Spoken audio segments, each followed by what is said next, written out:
राज्यातील जिल्हा परिषद शिक्षकांना मोठा धक्का बसला आहे. आता टेट किंवा सीटेट पास नसलेल्या शिक्षकांना पदोन्नती मिळणार नाही, असा स्पष्ट निर्णय मुंबई उच्च न्यायालयाच्या छत्रपती संभाजीनगर खंडपीठाने दिला आहे.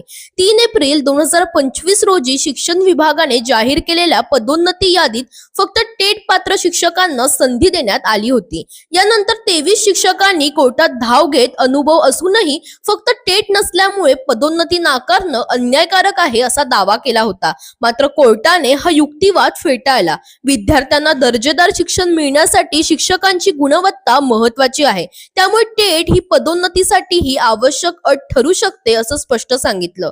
या निर्णयामुळे आता राज्यभरातील हजारो झेडपी शिक्षकांच्या पदोन्नतीवर थेट परिणाम होणार आहे. या निर्णयाबद्दल तुमचं मत काय, आम्हाला कॉमेंटमध्ये नक्की सांगा आणि अशाच अपडेटसाठी इंडिया लीडरला फॉलो करायला विसरू नका.